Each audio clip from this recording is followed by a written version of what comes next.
Anong gagawin mo kung ang asawa mo ay may sinasabing pinsan na babae na sobrang niyang ka-close? Paano kung nalaman mong sekreto nilang relasyon? At pinagpaplanuhan pa nila ang buhay mo dahil sa ikaw ang nagiging sagabal sa kanilang mga plano?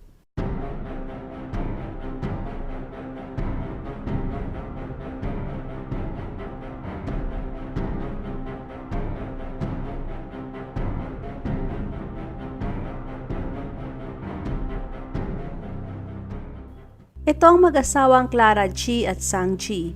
Parehong mga Korean at kinasal noong September 24, 1994. At sila ay kasal ng humigit kumulang 23 years na. Parehong ipinanganak sa Korea at nag-migrate sa US. May 2 anak na mga babae at sa panahon na nangyaring krimen ay nasa early 20s na ang kanilang mga edad. Ang pamilya G ay nakatira sa Hollister, California. Nagkaroon ng negosyo mag-asawa at yun ay ang Hollister Laundromat.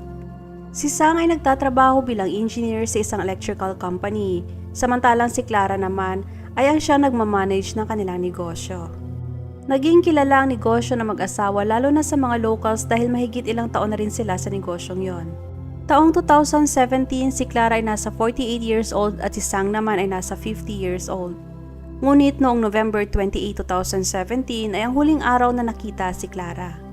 Matapos nitong lumabas sa laundromat ay rutina niya ang dumiretso sa gym. Noong araw ng November 28 ay lumabas ito sa gym ng 7:23 ng gabi at nakita rin sa CCTV na lumabas ito sa parking lot. Ang kanilang 2 anak ay hindi na nakatira sa mag-asawa dahil na nasa college na sila. Ang panganay naman nilang anak ay malapit kay Clara.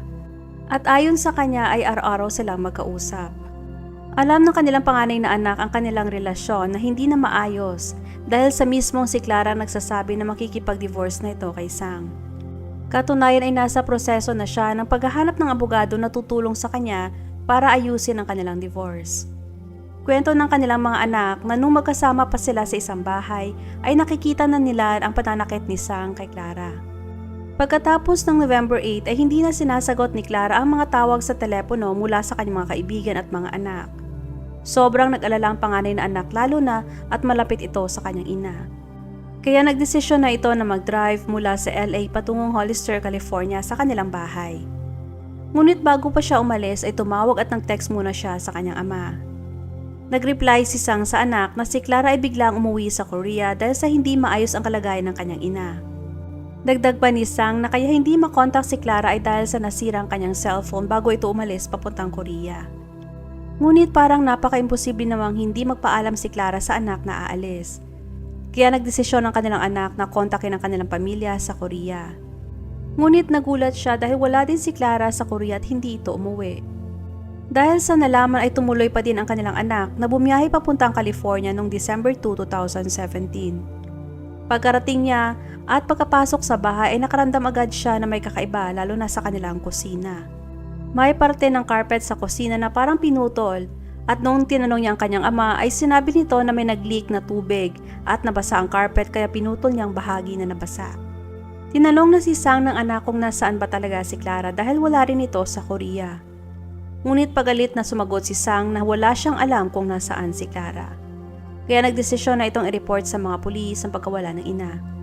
Noong dumating ang mga pulis sa kanilang bahay ay nakita nilang may isang misteryosong babae na nakatira kasama si Sang. Ang babae ay nagngangalang Jong Choi na nagmula rin sa Korea. Si Jong ay 45 years old lang at ang sabi ni Sang sa mga pulis na si Jong ay ang kanyang pinsan na kararating lang mula sa South Korea.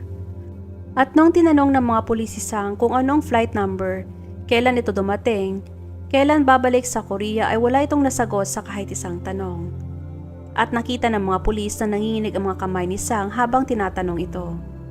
Sinabi din ni Sang na itinapon niya ang cellphone ng asawa dahil sira na ito bago ito umalis papuntang South Korea. Dagdag pa ni Sang sa mga pulis na baka nagloloko na ang kanyang asawa sa kanya at sinabi lang na pupunta ito sa Korea. Nung araw din mismo sa pahintulot ni Sang ay kinuha ng mga pulis ang cellphone nilang dalawa ni Jong para maimbestigahan. Kinabukasan ay pumunta sa police station si Jong at pagalit itong nagsabi na ibalik na ang kanyang cellphone. Kasabay ng hinala ng mga pulis ay kumuha na sila ng search warrant at ilang araw lamang makalipas ay pinasok na nila ang bahay ng pamilya G. Ang una nilang nakita nung pagpasok nila ay si Jong na nagmamap ito ng sahig gamit ang bleach. At dahil sa sobrang tapang ng bleach ay napaluha ang mga pulis. Noong tinanong siya bakit siya nagmamap, ang sagot niya ay dahil sa may nag-leak na naman na tubig.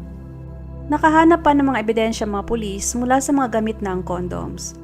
Ipina-DNA testing nila ang mga yon at lumabas na nagmatch ang DNA kay Sang at Jong. Noong tinanong sila ng mga pulis kung bakit nangyari yon, ang sagot ni Jong na nung dumating siya sa US 7 buwan ang nakakalipas, isang gabi ay nalasing sila ni Sang, kaya nangyari ang kasalanan na di nila sinasadya.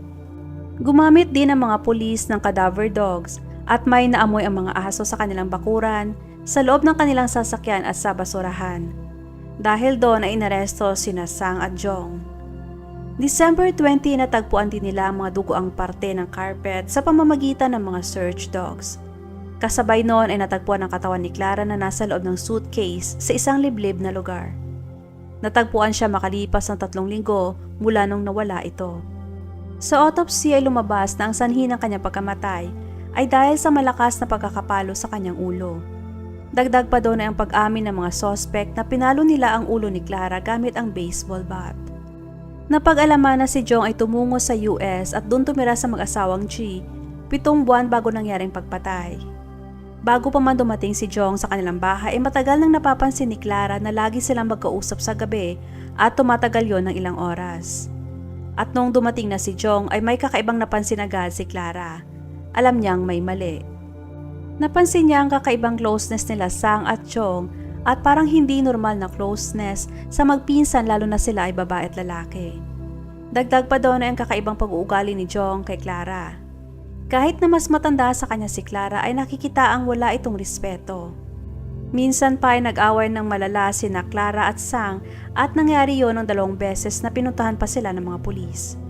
Isang araw ay may dinala din si Jong na lalaki sa kanilang bahay na pinakilalang ama daw niya yon.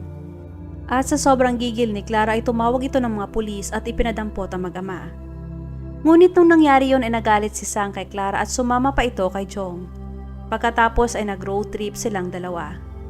At sa road trip na yon ay may natuklasan ng mga pulis ng mga pictures ng dalawa na naghahalikan. Nalaman din ni Clara na paunting-unting binabawasan ni Sang ang kanilang savings at inilipat niya sa account ni Jong. Simula March hanggang May ay nakapag-transfer si Sang ng $76,000 at napag-alaman na iba doon sa pera ay na-transfer sa account ng ina at kapatid na lalaki ni Jong sa Korea. At hindi lang yon, kinuha din ni Sang ang mga alahas, mga importanteng documents, gadgets na hindi alam ni Clara. Kaya nung nalaman ni Clara ay sobra itong nagalit at gusto na niya makipag-divorce kay Sang. Nung nahuli na sina Sang at Jong ay nagturoan ang dalawa sa kung sino ang pumatay. Ayon sa version ni Sang na noong November 28 ay umalis ito para sunduin si Jong sa airport. Walang ideya si Clara na darating si Jong mula sa Korea at sa kanilang bahay pa ito tutuloy. Kaya sobrang masama ang loob ni Clara kay Sang. Pagkarating niya sa bahay mula sa gym, ay nag-usap sila ni Sang at nag-away. Ayon kay Sang na nung marinig ni Jong na siyang dahilan ng kanilang pag-aaway, ay pumunta ito sa likod ni Clara at agad na pinalo ito sa ulo ng baseball bat. Dagdag pa niya na pinalo ni Jong si Clara sa ulo ng halos 20 to 30 times. At sinabi niya na self-defense lang din daw ang ginawa ni Jong dahil sa nakita nito na nagiging violente na si Clara. Ngunit walang nakitang marka ng self-defense sa katawan nila Jong at Sang. Ngunit ayon sa mga medical examiner ay malabong isang tao lang ang gumawa ng pagpatay. Dahil base sa mga sugat at tama ni Clara ay makikitang malaking tao ang gumawa nito o di kaya 2 tao ang may gawa. Itinago muna nila ang katawan sa loob ng bahay at nagdesisyon na ilibing ito kinabukasan. Ito naman ang version ng kwento ni Jong. Sa una ay sinabi niya hindi niya alam kung saan pumunta si Clara at hindi na niya ito nakita pagkatapos ng November 28. Ngunit nung sinuri ang baseball bat at ibang parte ng bahay ay nakita ang kanyang DNA. Depensa ni Jong na naglinis siya ng bahay kay may nakitang DNA, ngunit hindi niya alam kung saan pumunta si Clara. Kasunod ng sinabi niya ay nasa guest room siya at narinig niyang nag-aaway ang mag-asawa. At nung lumabas siya para awatin sana ang mag-asawa ay nakita niya na nakahandusay na sa sahig si Clara at wala ng buhay. Natakot daw siya dahil sa pinagbantaan siya ni Sang na kung hindi siya tutulong na ligpitin ang katawan ni Clara ay dadamay siya sa nangyari. Ngunit nakitaan ng kakaibang kilos si Jong noong mga ilang araw pa lamang na nawala si Clara. Pumunta ito sa grocery store at ginamit ang card ni Clara.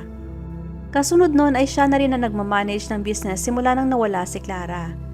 Ang ibang tao ay nagsabi na pinalitan niya na si Clara at parang siya ng bagong asawa. Nung nasa korte na ay tinanong ng prosecutor sina Jong at Sang tungkol sa picture nilang naghahalikan. Paliwanag ni Sang na ginawa nila ang picture na yon para ipakita at ituro kay Clara kung paano ang tamang paghalik na gusto niya at hindi yon dahil sa mahal niya si Jong. May sagot ang dalawa sa lahat ng ibinabato sa kanilang tanong, ngunit wala namang mga sense ang kanilang mga isinasagot at hindi magkatugma. Ayon sa prosecutors na premeditated murder nangyari at hindi sumang-ayon si Sang dahil ayon sa kanya ay hindi nila pinagplanuhan na patayin si Clara. At nangyari ang insidente dahil sa labis na galit ng mga panahong yon. Taong 2020 ay nahatulan ng 25 years to life na pagkakakulong si Sang sa kasong murder. Habang si Jong naman ay nag-plea deal para sa voluntary manslaughter at nasentensyahan lamang ng 11 years na pagkakakulong. Nangyari ang krimen noong 2017 at 2023 na ngayon. Ibig sabihin na ilang taon na lamang at makakalabas na si Jong. At pag nakalabas na ito, agad itong ide-deport pa South Korea. Magpa hanggang ngayon ay nagtuturoan pa rin sina Sang at Jong sa nangyari. Walang umamin sa kanila kung sino ba talaga ang gumawa ng krimen.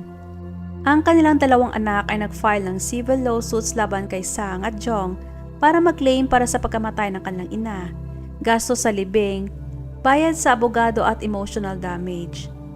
Na-approve yun ng judge at kinakailangan ng dalawa na magbigay ng $20 million sa kada isa sa kanila. Ngunit parang napaka-imposibleng makakuha sila ng ganong kalaking halaga dahil pareho silang nasa kulungan. Kasunod noon ay nag-file din sila ng kaso laban sa kapatid na lalaki ni Jong na tumanggap ng pera mula kay Sang nung nagnakaw ito sa kanilang savings ni Clara. Ngunit dahil nasa Korea ang kapatid ni Jong kaya mahirap o malabo sila makapag-file ng kaso, maliban na lamang kung sila mismong pupunta sa Korea. Ayon sa panganay na anak ni Clara na gabi-gabi silang nag-uusap ng kanyang ina para magkamustahan at para pag-usapan ang nangyari o ginawa nila buong araw.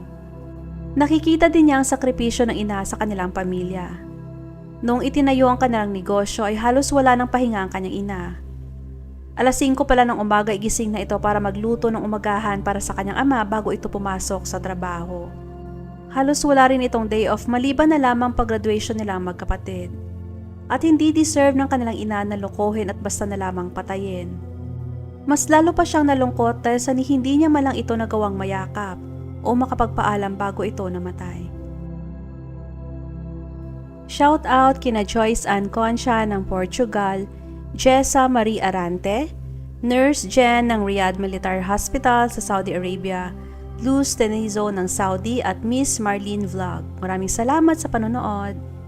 At para naman sa mahilig sa mga horror stories, you may subscribe to this channel Creep and Crawlers. Salamat!